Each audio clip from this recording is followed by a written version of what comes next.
Fala pessoal, meu nome é Sara Rocha, eu sou advogada criminalista, professora de Direito Penal e fundadora do Fonte Jurídica. Hoje vamos dar continuidade ao Entenda de uma Vez por Todas, explicando o artigo 26 do Código Penal, que trata sobre os inimputáveis. Então vamos lá?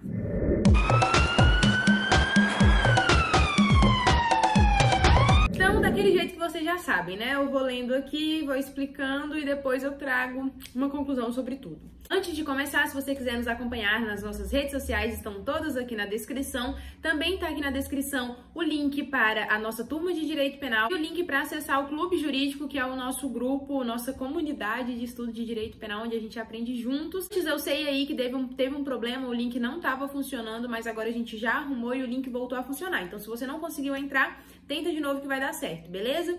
Então é isso, sem mais delongas, vamos pro vídeo. Então, vamos começar a tratar sobre os inimputáveis, falando agora sobre o artigo 26, que fala que é isento de pena. Isento de pena o agente que, por doença mental ou desenvolvimento mental incompleto ou retardado, era, ao tempo da ação ou omissão, inteiramente incapaz de entender o caráter ilícito do fato ou de determinar-se de acordo com esse entendimento. Então, aqui no artigo 26, a gente trata sobre o que são os inimputáveis. Primeiramente, vamos falar o que é uma pessoa que é imputável. Uma pessoa que ela é imputável, ela é uma pessoa que ela vai cumprir pena, que ela pode ter pena sobre ela. Ela é uma pessoa que vai receber pena. Ela é uma pessoa imputável, capaz de receber pena. Já aqui a gente está tratando agora sobre os inimputáveis. Os inimputáveis são as pessoas que são isentas de pena. Elas não vão ter pena aplicada.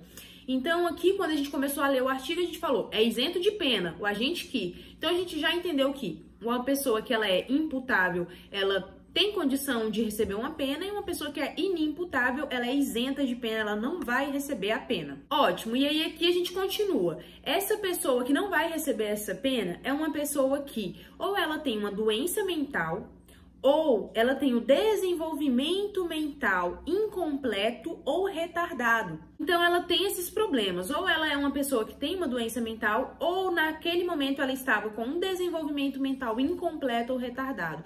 Mas, gente, aqui é interessante você notar que quando a gente está falando dessa situação, ela é precisa estar naquele momento, no momento em que aconteceu a ação ou a omissão, porque a gente já aprendeu que o crime, ele é uma ação, mas ele também pode ser uma omissão, certo? Então, aquela pessoa, naquele momento que cometeu aquele fato, ela estava, né, ou ela tinha uma doença mental, ou o desenvolvimento mental dela estava incompleto ou retardado, e por esse motivo, naquele momento que ela cometeu isso, ela não era inteiramente capaz de entender o que ela fez. Por esse motivo é que essa pessoa vai ser isenta de pena. Então, novamente, vou voltar aqui. Quando a gente está falando de imputáveis, a gente está falando de pessoas que podem receber uma pena. Que aqui a gente já pode até colocar mais uma característica, maiores de 18 anos. Se eu tenho mais de 18 anos, eu sou imputável. Entretanto, a gente tem a situação do inimputável, que ele é isento de pena por ter uma doença mental ou por ter o desenvolvimento mental incompleto ou retardado, mas não a qualquer momento. A gente pode estar falando aqui, gente, de uma pessoa que, por exemplo, eu não tinha antes nenhum tipo de sequela mental, mas aí eu sofri um acidente, eu tive uma sequela aqui na cabeça, fiquei com desenvolvimento mental retardado. Então, se eu tiver cometido o crime no momento que eu não tinha o desenvolvimento mental retardado, eu vou ser punida, entendeu? Não é só porque ela tem isso que pro resto da vida ela vai ser isenta de pena, mas no momento que ela cometeu o crime, ela não sabia que aquilo era errado, ou então ela não tinha total discernimento do que ela estava fazendo. Então, esses são os inimputáveis, as pessoas que vão ser totalmente isentas de pena e não terão nada a cumprir. E aí eu vou falar para vocês algumas características do que são os inimputáveis, para depois a gente falar sobre os semi-imputáveis.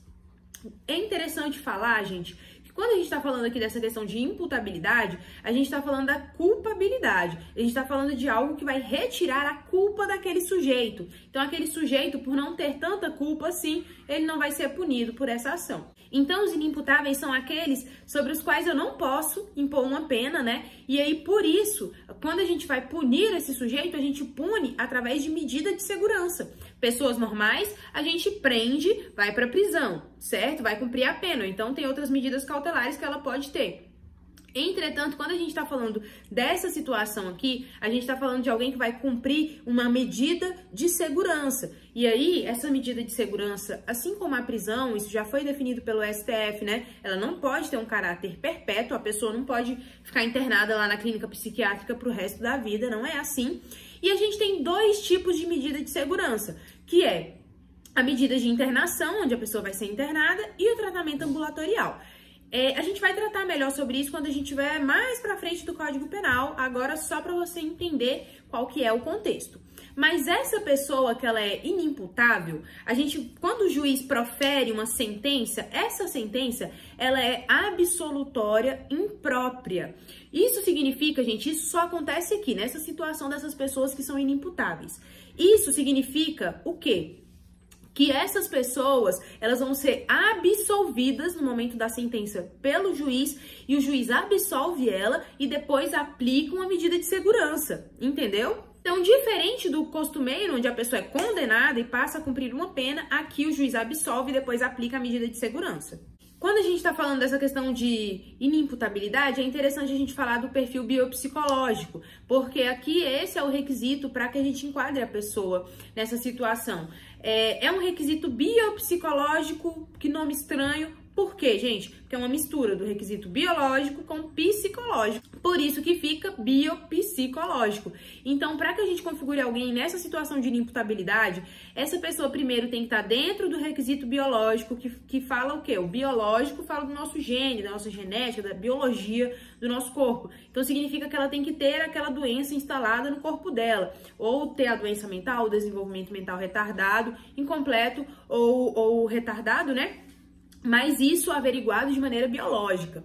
E a segunda característica, o segundo requisito, é o psicológico. Ou seja, ela tem discernimento, por exemplo, é uma pessoa que sabe o que está fazendo, mas a compulsão por aquela doença que ela tem, é tão grande aquela doença que ela tem, aquela compulsão, aquela vontade que ela tem de fazer aquilo de novo, que ela vai lá e mata outra pessoa. Então, esse é o requisito psicológico. Então, a gente tem a conjunção do requisito biopsicológico para a gente caracterizar alguém aqui como inimputável, tá? Gente, continuando aqui, agora eu vou falar sobre o parágrafo único do artigo 26, que vai falar sobre os semi-imputáveis, tá? Então, aqui a gente tem, a pena pode ser reduzida de 1 a 2 terços. Então, aqui a gente não tem alguém que é isento de pena. Por isso que é semi-imputável, entendeu? Aqui, essa pessoa, ela vai ter pena, só que essa pena vai ser reduzida, entendeu? Vai ser uma causa de diminuição de pena. Então, a pena pode ser reduzida de 1 a 2 terços se o agente, em virtude de perturbação de saúde mental ou desenvolvimento mental incompleto ou retardado, não era inteiramente capaz de entender o caráter ilícito do fato no momento que fez, tá? Ou de determinar-se de acordo com esse entendimento. Então, aqui nós estamos falando dos semi-imputáveis, onde vai haver uma diminuição da pena do sujeito. É a mesma situação lá de cima. Só que aqui ela é uma pessoa que ela tem mais ou menos a consciência, ela é parcialmente capaz. Ela não é uma pessoa totalmente incapaz. Ela tem parcialmente uma capacidade. Então, por isso ela vai ter uma pena reduzida. Aqui a gente vai ter uma sentença condenatória, como nas causas normais. Entretanto, nessa sentença condenatória, a gente vai ter a aplicação de uma causa de diminuição de pena, que aí vai diminuir a pena, como a gente leu, de 1 a 2 terços, tá? Depois, o juiz pode decidir se ele quer alterar essa sentença condenatória que ele deu com essa causa de diminuição de pena por medida de segurança ou não. Isso aí é o juiz quem vai decidir se ele vai querer aplicar para essa pessoa que é semi-imputável a medida de segurança ou se vai ficar com a sentença com a causa de diminuição de pena, tá bom? E, gente, como é que a gente atesta tudo que a gente tá falando aqui? Como é que eu vou provar que o meu cliente é inimputável ou semi-imputável? É somente através de laudo técnico-psiquiátrico. Não tem outra saída. Então, vai ter que ter o laudo para comprovar esse estado mental da pessoa. Então, como eu disse para vocês, os imputáveis são os maiores de 18. Os inimputáveis são os menores de 18 ou as pessoas que possuem doença grave ou desenvolvimento mental incompleto ou retardado. Entretanto, se o engraçadinho menor de 18 anos cometer um crime, não é que ele não vai ser punido. Ele vai ser punido, mas ele vai ser punido de acordo com o que está disposto no Estatuto da Criança e do Adolescente para o crime que ele cometeu. A inimputabilidade, gente, ela pode sim alcançar a pessoa que estava embriagada no momento que cometeu o crime, mas aqui a gente está falando de uma situação específica, onde essa pessoa ela não se embriagou voluntariamente. Aqui a gente está falando de uma situação que foi imprevisível, inevitável, essa pessoa drogaram essa pessoa, aí essa pessoa foi lá e cometeu um crime, entendeu? Porque tava muito louca e tarará, e ela nem sabia que tinha sido drogada, mas isso aconteceu. Essa é uma situação onde aquela pessoa tava inimputável, porque naquele momento do que ela cometeu aquele crime, ela não tava sob total juízo da consciência. Então aqui a gente tá falando de droga, de álcool, qualquer outra coisa semelhante que possa tirar a capacidade de entendimento do sujeito. E aí, gente, para a pessoa ser isenta de pena, né, tanto por doença mental ou por embriaguez, né, essa incapacidade de compreensão, ela tem que ser uma incapacidade completa. Eu estava completamente desacordada na hora que aquilo aconteceu, tem que ser uma incapacidade completa, não parcial. Porque se for parcial, vai entrar na situação do semi-imputável e aí essa pessoa vai ser penalizada com a causa de diminuição de pena, tá bom? E é isso o vídeo de hoje, eu espero que vocês tenham entendido e gostado. E um beijo, até o próximo vídeo, onde vamos falar sobre os menores de 18 anos. Tchau, tchau!